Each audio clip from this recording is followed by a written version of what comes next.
Hello, ako si TK. So, gumawa ako ng special video ngayon since special itong pinuntahan nating kapihan dahil isa ito sa nag-follow sa atin at sinurpresa natin si Master Benz sa pag-copy natin sa kanya. At since special din yung gagawin niyang brewing method which is pour over V60. Siyempre special sa akin yung mga ganitong brewing method dahil bihira lang sa mga coffee shop yung nag-o-offer ng ganitong brewing method. Paulit-ulit ha?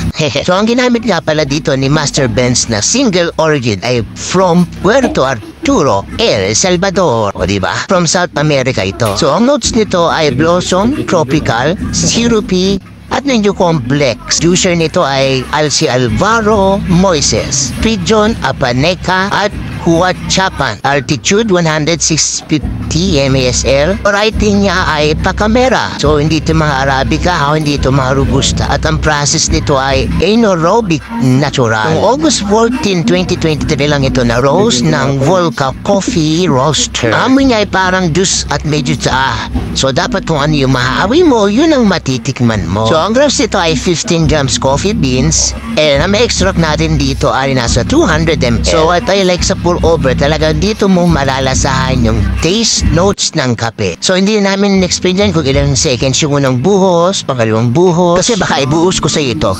Joke lang. Salute kay Master Benz dahil ginagawa pa rin niya itong kapehin niya after ng 9 to 5 work niya. At during the pandemic, dun siya natuto ng iba't ibang brewing methods. Self-study dahil sa hilig niya sa kape, iba't ibang coffee shop na rin ang napupuntahan niya until now to explore more about coffee. Nakakatawa dahil nakilala tayo ni Master Benz dahil yung ibang followers natin hindi tayo nakikilala pag nagsusurprise visit tayo. Pero okay lang yun, no? Babalikan naman natin sila. Hehehe. So sa wakas, matitikman na natin ang Puerto Arturo, El Salvador. So hanggang dito na lang muna. Abangan niyo yung next episode natin kay Master Benz.